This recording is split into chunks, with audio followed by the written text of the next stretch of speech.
Yang kami takutin ini masyarakat Banten ini tercerabut dari akar budaya. Oke. Ya, terutama ya yang di sektor pertanian maupun yang di sektor perikanan. Jadi saya takut nelayan kita nanti orang-orang anak-anak muda males jadi nelayan karena dianggap nelayan itu tidak menjanjikan kehidupan. Ini kan repot. Kecenderungan itu di pertanian mungkin sudah terjadi, Cak? Ya sudah di nelayan dan itu sudah mulai terjadi. Nah itulah yang sebenarnya kita berharap ada kebijakan yang agak gila dan sering saya itu berseloroh. Cak, maju pilkada mau? Ya kalau ada yang bantu dana mau.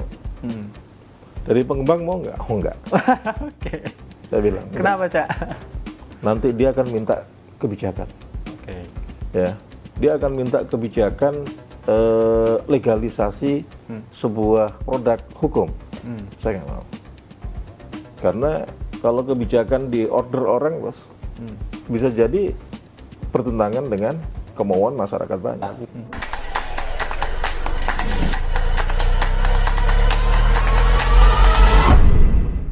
Assalamualaikum warahmatullahi wabarakatuh, Sobat Banten News. Jumpa lagi di acara podcast bantennews.co.id, podcast Wakil Rakyat. Ini hasil kerjasama antara Banten News dengan DPRD Provinsi Banten. Sore ini, Sobat Banten News, saya sudah berkesempatan hadir mengunjungi salah satu wakil rakyat kita. Beliau adalah wakil ketua DPRD Provinsi Banten yang namanya kalau dengan tim teman-teman media itu sudah tidak asing. Beliau adalah orang yang sangat enak diajak ngobrol, inspiratif, dan tentu saja banyak gagasan biasanya setelah ngobrol dengan beliau itu jadi angle berita. Kalau di teman-teman wartawan selalu saja ada angle berita. Saya sapa sore ini sudah ada Bapak Muhammad Nawa Dimyati atau Cak Nawa. Selamat sore, Cak Nawa. Sore, Mas Wahyu. Apa kabar, Cak? Alhamdulillah sehat. Sehat ya, cerah kelihatannya ini. Mas Wahyu sehat juga ya? Alhamdulillah, Cak, sehat. Udah berapa kali batal puasanya? Alhamdulillah belum, Cak. Saya hampir setiap hari batal puasa. Oh gitu? Iya. Kalau nggak batal dosa kan? Oh iya, harus dibatalkan? Iya, harus dibatalkan. Oke, nah ini salah satu guyon Cak Nawa yang kadang-kadang kalau kita nggak siap mengejutkan. Ya, jam 6 harus batal, Cak. Ya, maghrib harus batal. Kalau nggak batal, dosa nanti. Dosa. Jadi jatuhnya kalau nggak batal kita mati geni nih. Jadi kadang-kadang ada orang bilang batal puasa itu dosa. Ada juga yang batal puasa dapat pahala. Batal, betul. Menyegerakan batal. Kan? Menyegerakan batalnya kan. Menyegerakan harus berbuka puasa ketika mendengar azan. Ya, Sobat Banten News, ini situasinya kita podcast ini di tengah bulan Ramadan ya, Cak. Dan tentu saja aktivitas seorang legislator saya pikir kayaknya tidak terlalu berpengaruh, Cak, antara bulan puasa dan nggak bulan puasa. Ini kan kita juga tag video ini setelah Cak Nawa di kesibukan paripurna ya, Cak. Iya. Jadi gini, Dewan itu kan tugas utamanya adalah membuat aturan atau yang biasa kita sebut dengan fungsi legislasi. Ya. Nah, legislasi ini kan baik itu berkaitan dengan proses perencanaan pembangunan yang sering orang bilang dengan fungsi budgeting, maupun juga legislasi terkait dengan pengawasan yang mereka lakukan. Karena ujung daripada DPRD itu adalah legislasi, membuat sebuah peraturan. Oleh karena itu kerjanya ya memang beda dengan kerja masyarakat biasa atau pekerjaan-pekerjaan biasa ya beda.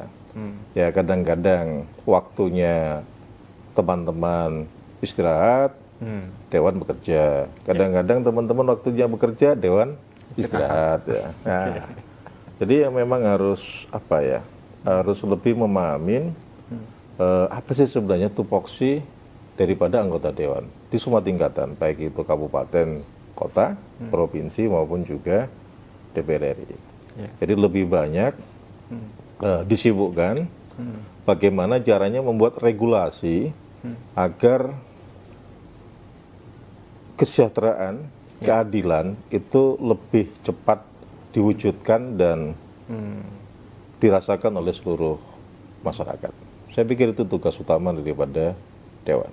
Jadi jihadnya melalui produk perundang-undangan dan aturan mungkin. Ya, itu bisa masuk kategori itu ya. Kan ada kalau tidak salah itu man ro'a mungkaron. Wa yughayyiruhu biyadih ila akhirul hadis. Barang siapa yang melihat kemungkaran, rubahlah dengan tanganmu. Tangan di situ artinya adalah kekuasaan. Dan kemungkaran itu kan dalam pengertian yang luas, ini kan bisa jadi kebodohan. Karena orang bodoh itu kan biasanya jadi miskin. Ya kalau jadi miskin kadang-kadang kepaksa kan harus maling lah apalah untuk kebutuhan hidupnya.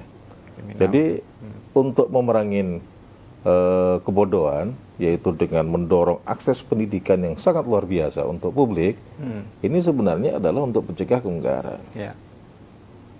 Begitu juga misalkan pembangunan infrastruktur, supaya masyarakat lebih mudah dalam melakukan aktivitas berhubungan dengan pihak lain ya, sehingga distribusi barang dan jasa bisa lebih cepat dan sebagainya. Ini juga bagian daripada mencegah kemungkaran. Ada juga misalkan pelayanan kesehatan yang prima misalkan, sehingga masyarakat itu sehat. Kali dalam jiwa di dalam tubuh yang sehat kan pasti ada jiwa yang sehat ya. Ini juga masuk dalam kategori mencegah kemungkaran. Jadi ketika seorang legislator menempatkan dirinya adalah sebagai seorang juru dakwah dan dakwahnya adalah bilhal dengan perbuatan, selesai itu urusan mas. Negeri ini selesai urusannya. Karena memang cita-cita, kalau kayak kebetulan saya muslim, cita-cita saya ini kan saya itu ingin dekat dengan Tuhan saya. Dan orang yang paling dekat dengan Tuhannya itu adalah orang yang doanya tidak pernah ditolak oleh Tuhan. Salah satu kata Nabi, doa yang tidak tertolak itu adalah doa pemimpin yang adil. Jadi ketika seorang itu jadi politisi, orientasinya dia bisa jadi pemimpin yang adil, menghadirkan keadilan di semua bidang misalkan, insya Allah. Ya, jadi waliullah itu doanya tidak pernah ditolak oleh Tuhan. Dan itu kan keinginan kita kan ya. Tidak ada di situ profesi yang lain yang disebut. Di situ kan ada 3, orang yang berpuasa sampai berbuka, kemudian adalah orang yang teraniaya. Jadi jangan suka nganiaya anak buahnya itu, kasihan tuh si Yus ya, kasihan yang dianiaya itu. Dia doanya bisa ini tertekan mukanya. Doanya mustajab ya. Kan? Wah ya bahaya. Yang ketiga itu doa pemimpin yang adil. Pemimpin yang adil. Bukan doa seorang ulama, tapi doa pemimpin yang adil. Umarok yang adil. Nah, artinya tadi kalau disinggung soal produk perundang-undangan atau produk legislasi, ya, itu bagian dari upaya tadi. Jadi kan kalau kita kaitkan dengan penciptaan manusia, Quran surat Al-Baqarah ayat 30, itu Allah berfirman, wa idqala rabbuka lil malaikati inni ja'ilun fil ardi khalifah qalu ataj'alu fiha may yufsidu fiha wa yasfiku dima wa nahnu nusabbiku bihamdika wa nuqaddisu lak qala inni a'lamu ma la ta'lamun. Ini ayat yang sebenarnya kalau kita pahamin adalah menceritakan tentang tugas utama manusia diciptakan di dunia ini. Tugas utamanya itu adalah mencegah terjadinya kerusakan dan pertumpahan darah. Tidak mungkin 2 hal itu bisa kita cegah apabila keadilan dan kesejahteraan tidak kita hadirkan untuk seluruh masyarakat atau untuk seluruh rakyat. Nah, dan itu kan tugas pemimpin, tugas umara. Kalau dia mampu menghadirkan keadilan, mewujud kepada kesejahteraan, kemakmuran masyarakat, damai bumi, Mas. Yeah. Damai. Dan itulah sebenarnya hakikat daripada sebuah kepemimpinan. Cuma jarang kita yang sadar terkait itu. Ya. Ini entah pengaruh Ramadan atau memang jadi sisi lain dari Caknawa keagamaannya kental, dan ini saya pikir Itu ikut pesantren kilat. Tadi saya ngobrol sama Yus kan ya, kurang lebih sekitar 15 menit. Kayaknya nggak mungkin kalau produk pesantren kilat kayak begini. Ini pengaruh PMII-nya dulu kayaknya nih keluar. Jadi banyak ayat yang keluar sore ini. Tapi betul, Cak.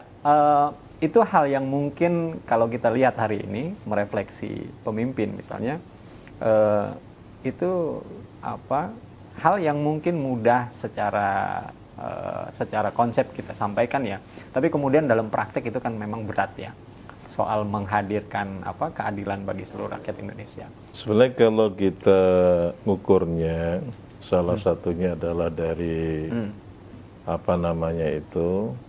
income per kapita. Ya. Itu kan dari tahun ke tahun kan naik. Ya, zaman Orde Baru, Orde Lama ini kan masih baru awal ya. Kemudian zaman Soeharto kan juga naik, zaman berikutnya Pak SBY naiknya juga tinggi ya, sekarang juga tinggi. Ini kan sebenarnya bagian daripada lahirnya keadilan di bidang ekonomi. Memang belum merata, belum dirasakan oleh seluruh masyarakat rakyat. Nah itu kan PR bagi kita. Sama juga dari sisi tingkat sumber daya manusia. Nah sumber daya manusia itu kan selalu dikaitkan dengan pendidikan dan kesehatan. Pelayanan pendidikan, kesehatan semakin jauh lebih bagus ya dibandingkan dulu-dulu itu kan. Ini juga bagian daripada yang tadi saya sampaikan untuk melahirkan keadilan dari sisi kualitas ya, dari sisi kualitas manusia kan. Nah, inilah yang perlu ditingkatkan, perlu dipotret, diukur setiap tahun, kemudian ditingkatkan. Makanya kan sekarang biasanya kan kita selalu lihat misalkan gini rasio tingkat stratifikasi sosial ya di masyarakat seperti apa. Itu kan selalu menjadi bahan ukuran. Kemudian angka kemiskinan, angka pengangguran ya. Ini kan selalu menjadi ukuran bagi kita untuk kemudian melihat tingkat keberhasilan daripada program legislasi yang disebut dengan APBD. Kan seperti itu kan? Dan sekarang kan lagi kita mulai bahas untuk 2023, LKBJ-nya kita lagi mulai bahas. Sebelum saya tadi ke sini saya buka acara itu kan. Saya berharap Pansus bisa bekerja dengan baik. Tidak ada titipan khusus. Titipan saya cuma tertib waktu. Minta tanggal 7 itu sudah bisa diparipurnakan 7 Mei ya. Itu hanya permintaan kami pimpinan. Yang lain silakan. Supaya kita bisa potret secara betul apakah program APBD 2023 itu mengarah kepada lahirnya keadilan dan kesejahteraan untuk masyarakat Banten. Kan begitu. Sejauh ini Caknawa melihat dalam konteks Banten tadi ya kita tahu lah penggunaan APBD kita kan arahnya memang kan ke kesejahteraan masyarakat tadi ya. Ada ukuran-ukuran nggak atau mungkin indikator-indikator yang selama ini sampai ke Caknawa mungkin dalam proses perjalanan 2023 kemarin. Ini 2024 kita kan baru awal ini masuk kan. Bagaimana Caknawa melihat potret itu? Jadi kan kalau kita lihat sebenarnya kalau dari jalur distribusi barang dan jasa jauh lebih bagus lah dibandingkan 10 tahun yang lalu ya.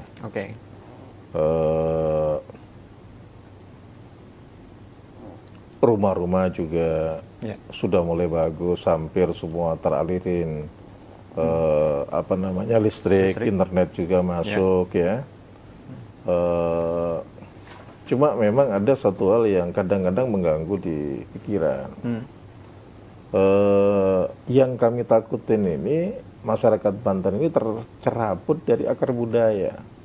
Ya, terutama ya yang di sektor pertanian maupun yang di sektor perikanan. Jadi saya takut nelayan kita nanti orang-orang anak-anak muda males jadi nelayan karena dianggap nelayan itu tidak menjanjikan kehidupan. Ini kan repot. Kecenderungan itu di pertanian mungkin sudah terjadi, Cak. Ya sudah di nelayan dan itu sudah mulai terjadi. Nah itulah yang sebenarnya kita berharap ada kebijakan yang agak gila, gitu loh ya, kebijakan yang agak gila. Nah pekerjaan yang agak gila ini kan juga repot. Kita harus komunikasi juga dengan Forkopimda ya, terutama dari sisi legal opinion ya, dari aspek hukumnya nanti seperti apa. Karena kan ketika segala sesuatu hanya disorotin dari aspek prosedural kan repot, Bos. Betul. Ya, kan harusnya kan digabung ya, prosedur ya, substansi gitu kan ya. Tujuannya itu seperti apa. Nah, ini yang perlu apa ya? Yang perlu sebenarnya dicarikan itu. Dicarikan payung hukumnya. Jadi kalau kemarin teman-teman di DPR RI misalkan buat peraturan yang model kayak gitu enak. Jadi di bawah itu enak. Karena kan kadang-kadang untuk melakukan terobosan ini kan nggak mudah. Karena sesuatu yang baik, sesuatu yang bisa diterima oleh publik, belum tentu dari si aturan regulasi itu diperbolehkan. Ya, salah satu contoh misalkan bagaimana kita meningkatkan sumber daya kualitas pelayanan di pondok pesantren, bantuan untuk pesantren, akhirnya kan mandek. Betul. Padahal itu kan bagus. Ya, dari sisi apa? Dari sisi substansi itu kan bagus. Ya kalau nggak sempurna itu iyalah, semua mana ada yang sempurna kan ya. Karena kalau pingin sempurna ya dikafanin, dimasukin ke liang lahat itu baru sempurna itu. Final. Ya kan final. Tapi kalau belum mati kan belum sempurna. Ya kan. Nah itu tadi. Jadi perlu ada kalau bahasa apa itu? Bahasa kalau untuk orang-orang yang dianggap pro dengan pemerintahan kemarin itu kan ada itu. Apa namanya? Diskresi. Ya. Diskresi. Diskresi kan terobosan, Bos. Betul. Ya. Terus ada terobosan, harus ada diskresi yang betul-betul diberikan dari sisi payung hukum. Jadi jangan nanti hanya ditembak dari sudut aspek prosedural. Repot gitu. Akhirnya nggak kena di situ ya, Cak? Nggak akan selesai persoalan. Titik konvergensi. Cak, kalau untuk dua hal tadi, Cak Nawa juga kan kita tahu sebagai koordinator di Komisi 2 kan, soal pertanian dan perikanan tadi. Banten itu kita kalau merefleksi ke belakang kan, Serang saja itu kan sebenarnya kata dari sawah ya. Artinya kultur agraris, kemudian pesisir itu kan bertemu di situ. Tapi kemudian Cak Nawa tadi menyebut bahwa ada kecenderungan kita tercerabut dari akar budaya dari dua kultur itu, pertaniannya, kelautannya. Padahal kita tahu kalau ke Banten lama kan pasti kita bicara sektor kelautan di situ kan, Karangantu dan lain-lain. Nah untuk melindungi itu, Cak, supaya tidak tercerabut tadi dengan era industrialisasi di Banten kan, kita luar biasa. Urbanisasi kita di sini sudah kita campur baur di sini, dan kemudian kita melihat sementara di sisi lain sektor-sektor pertanian itu tergusur oleh menggeliatnya sektor-sektor hunian. Seperti apa Cak Nawa melihat itu? Begini, dari sisi legislasi ini kan mungkin banyak pemangku kebijakan tidak konsisten. Kan ada yang namanya itu undang-undang terkait dengan RT/RW, ada peraturan daerah terkait dengan RT/RW.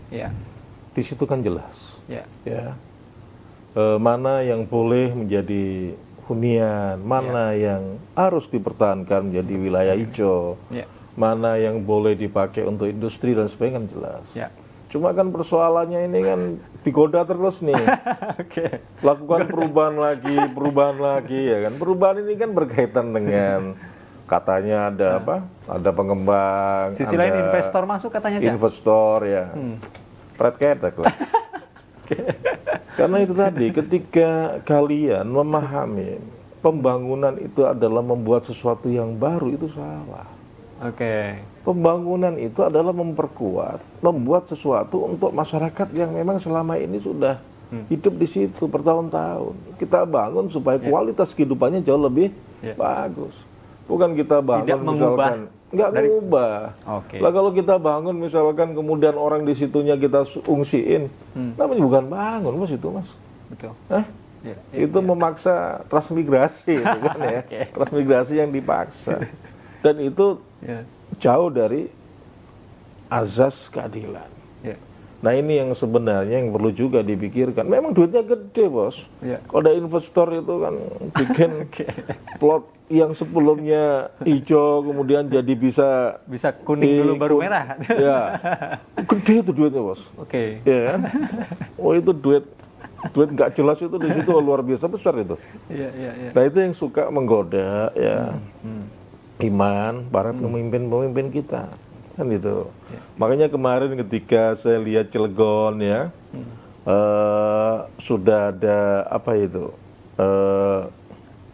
kota yang sudah tertata dari sisi aspek pertanahannya, apa sih namanya kemarin itu, kota lengkap ya, istilah kota lengkap ya. Ini kan indah ini kan juga untuk menjaga supaya tata ruang nggak berubah-ubah bos. Jadi nggak seenak kepentingan nih, misalkan saya jadi bupati misalkan ya, ini ada Yus datang ya, kebetulan Yus ini pengembang properti ya, Pak itu sana dibebasin dong Pak, oh nggak bisa itu kan, bukan untuk itu, dirubah dulu aja Pak, RT RW-nya, ayo udah nanti kita rubah, berapa duit, itu banyak kan rata-rata begitu, dan itu rahasia umum, ya rahasia umum bos. Nah inilah yang saya bilang yang kadang-kadang kita nggak tahu dan sering saya itu berseloroh Cak maju pilkada mau ya kalau ada yang bantu dana mau dari pengembang mau nggak? Oh nggak. Saya bilang kenapa Cak? Nanti dia akan minta kebijakan ya dia akan minta kebijakan legalisasi sebuah produk hukum. Saya nggak mau. Karena kalau kebijakan di order orang, bos, bisa jadi bertentangan dengan kemauan masyarakat banyak. Tapi uangnya gede kan, Cak? Ya, tapi kita tersandra. Bukan tersandra. Saya takut mati saya dia injek-injek itu. Itu kan nggak sesuai itu kan ya. Berat ya? Saya nggak mau. Itu tadi, karena pasti akan minta. Yang nggak boleh dibangun minta boleh dibangun, yang nggak boleh dibebasin minta untuk dibebasin, kan seperti itu. Akhirnya tata kota yang kemudian semrawut. Betul. Ya. Nah dari dua hal itu Cak, adakah produk legislasi untuk melindungi tadi supaya masyarakat Banten nggak tercerabut? Ya kalian lah dari sisi jurnalis pers kita selalu ini. Jadi civil society ya yang harus lebih banyak dikedepankan. Jadi kan legislatif itu kan pengawas, eksekutif. Tapi kan legislatif juga harus diawasi, Bos. Siapa yang ngawasin? Ya publik lah. Lah kalau publik nggak ngawasin kan repot juga. Yang namanya sesuatu yang menggiurkan itu kan bisa melupakan kan ya. Cenderung melenakan. Melenakan. Nah itu kan makanya harus ada pengawasan. Anak-anak kampus ya, mahasiswa. Terus kemudian NGO, LSM, kemudian ya teman-teman media massa ya, itu punya fungsi untuk juga melakukan pengawasan ekstra parlemen lah. Nah kalau itu semuanya bisa jalan beriringan, maka akan terjadi harmoni. Jadi jangan nanti terkoneksi ini makan ini, jangan.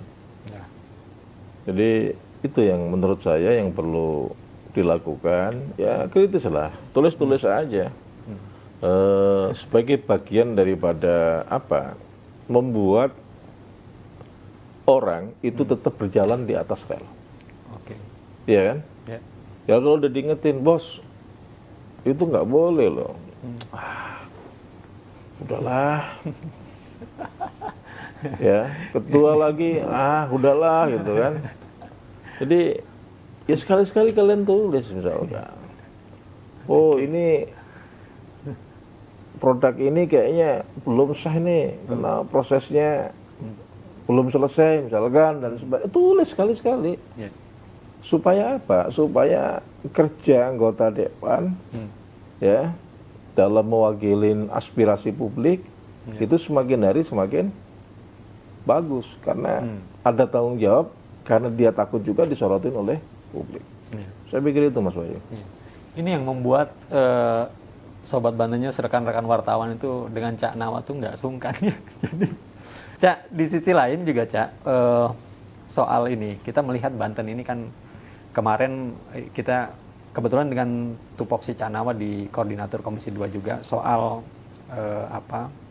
ketahanan pangan dan pertanian ya kalau nggak salah. Alur, kita mau bicara soal alur pangan Cak.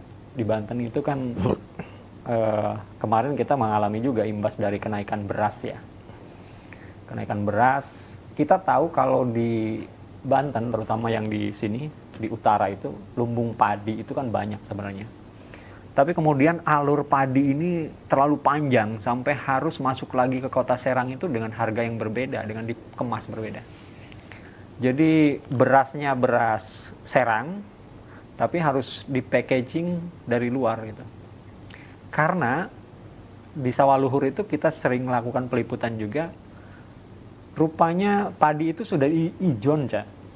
Diijon, dan petani ke sana dimodalin gitu oleh para tengkulak ini. Akhirnya itu beras yang kemudian terlalu jauh, putar-putarnya sampai masuk lagi ke Serang jadi mahal. Gimana Cak Nawa melihat ini? Jadi gini, di Banten ini petani murni dengan buruh tani kayaknya lebih banyak buruh taninya. Buruh tani. Jadi yang petaninya kadang-kadang nggak pernah pegang sabit, nggak pernah pegang cangkul ya, atau sekarang traktor lah. Biasanya diserahkan kepada orang yang dipercayain, yang kemudian mungkin ditangkap oleh teman-teman media. Ini semua adalah ijon, karena kalau pajak ijon itu nggak seperti itu. Jadi praktek ijon itu, misalkan ini Mas Wahyu, seorang petani nanam ya segala macam tuh, kemudian sudah mulai kelihatan tuh buah-buahnya itu. Nah, belum waktunya panen, udah dijual dulu, itu namanya biasanya ijon. Ya, tetapi kalau itu dari awal itu namanya bukan ijon. Itu bisa jadi kerjasama, atau kalau bahasa kerennya bisa investasi. Petani itu mencari investor ya, atau bisa jadi jangan-jangan yang petani ini adalah karyawan daripada yang ngasih uang itu, yang kemudian menentukan harga barang tersebut. Dan menurut saya itu ya sah-sah saja, nggak usah terlalu didramatisir, dianggap tidak benar dan sebagainya. Nah, peran pemerintah itu sebenarnya di bidang pertanian adalah bagaimana caranya membantu para petani ya untuk bisa meningkatkan kuantitas dan kualitas panennya. Karena kualitas dan kuantitas panen ini akan mengakibatkan pendapatan yang cukup besar kan. Nah, itu kan berkaitan dengan pupuknya, berkaitan dengan tata cara penanaman yang baik ya, nyiramnya dan lain sebagainya. Ini yang lebih banyak harus dilakukan. Cuma kan biasanya pupuk subsidi ini kan ditentukan oleh pusat, oleh oleh Kementerian Pertanian ya. Kadang-kadang wilayah itu minta berapa, dikasihnya cuma berapa. Ini kan banyak publik yang nggak tahu, ya kan? Banyak publik yang tidak tahu karena banyak juga disunat. Nah, itu yang di satu sisi yang saya sorotin. Tetapi sebenarnya yang lebih jauh penting lagi, pemerintah itu tugas utamanya adalah terkait dengan bidang ketahanan pangan, ya. Ini adalah bisa melihat wilayah mana, karena kan nggak selalu sama, Mas. Oh, di sini lagi mahal ya, di sebelah sana biasa saja, ya kan, dan sebagainya. Melihat itu dan melakukan gerakan yang cepat. Nah, Dinas Ketahanan Pangan itu kita desain salah satunya adalah program Basar, pasar murah, atau yang kita sebut dengan operasi pasar. Jadi ketika lihat di sebuah wilayah ada persoalan kayak gitu, udah langsung turun mereka. Ya, ini khusus untuk ketahanan pangan. Cuma memang persoalannya terkait dengan political will gubernur lah. Alokasi anggarannya, pagu anggarannya nggak gede itu. Ya, cuma ya kumur-kumur aja kalau saya. Kumur-kumur aja. Sama juga itu pertanian, kelautan, itu kumur-kumur aja.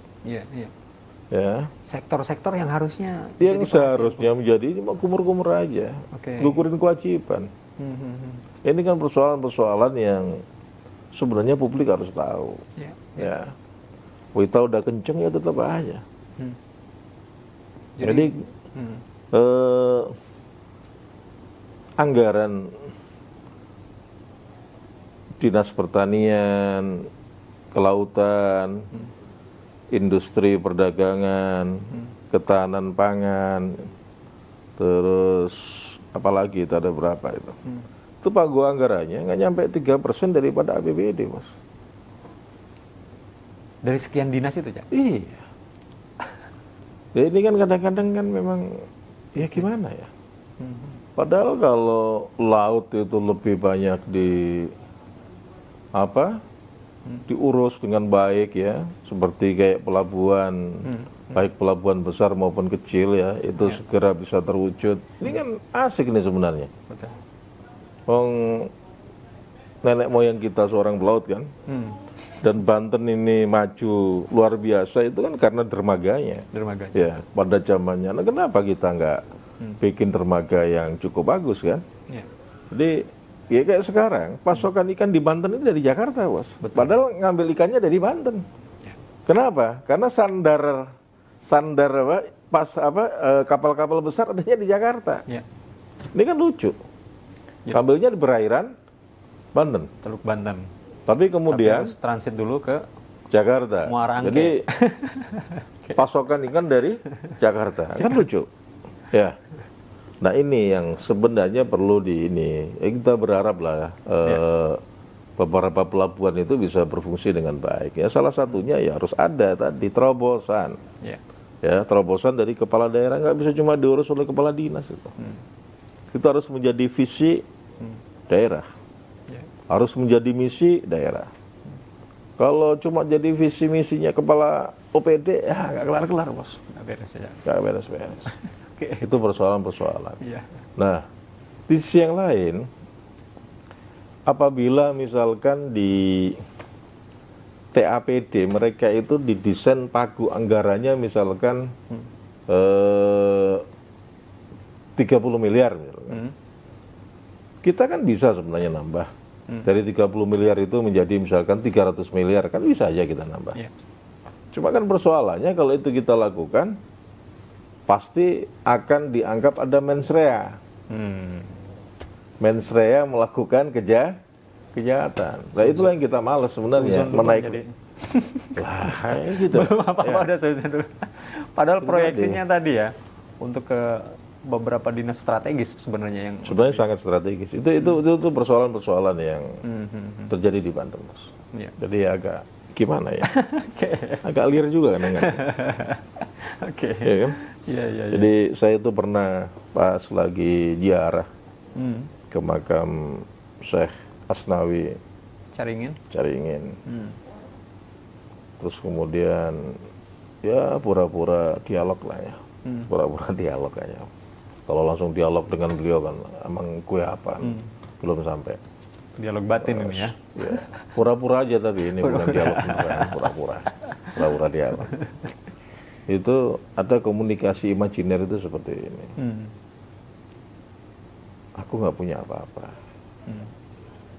Cuma laut ini kalau dikelola dengan baik akan mendatangkan kemakmuran bagi warga Banten. Jadi dialog imajinernya itu seperti itu. Cuma kita belum punya punya political will ya. Menjadikan visi kelautan itu sebagai salah satu unggulan untuk meningkatkan kesejahteraan untuk masyarakat Banten. Ini yang kita belum lakukan.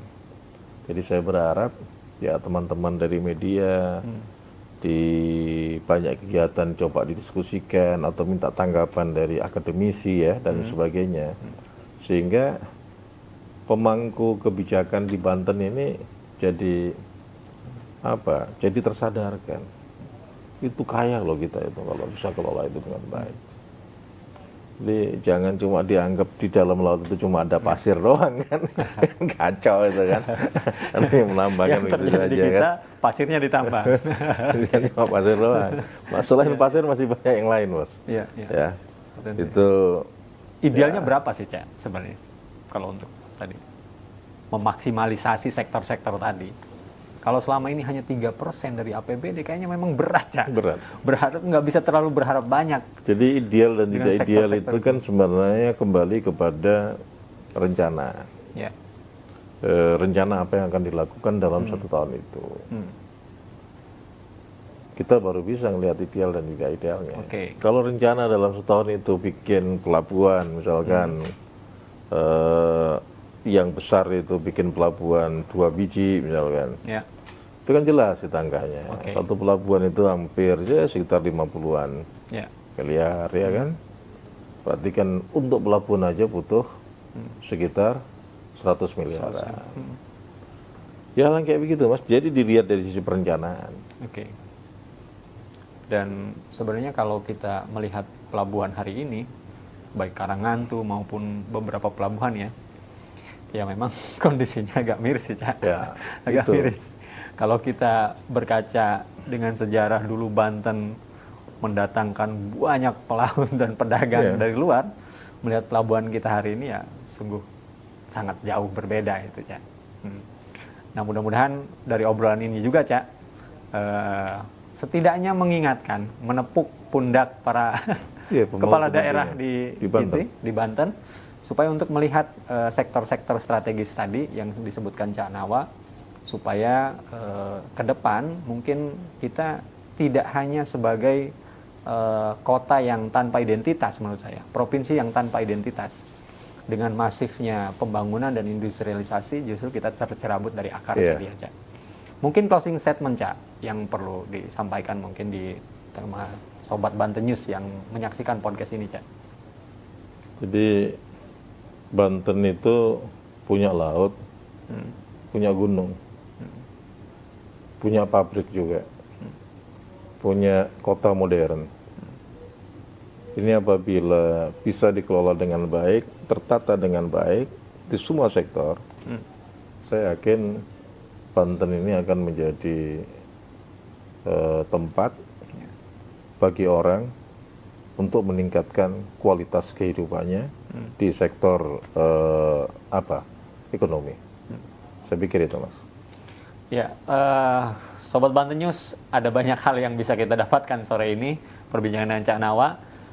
Cak Nawa, saya terima kasih sekali. Cak Nawa sudah bersedia sumbang saran atau sumbang gagasan ya dengan Sobat Banten News. Sobat Banten News, podcast ini tentu bukan podcast terakhir, ada lagi nanti sesi-sesi podcast berikutnya dengan tentu saja dengan wakil rakyat di Provinsi Banten. Saya Wahyu Arya dan Cak Nawa undur diri dari hadapan Sobat Banten News. Kita ketemu lagi di acara podcast wakil rakyat berikutnya. Jangan lupa like dan subscribe channel bantennews.co.id. Saya undur diri. Terima kasih Cak Nawa atas waktunya. Assalamualaikum warahmatullahi wabarakatuh. Waalaikumsalam warahmatullahi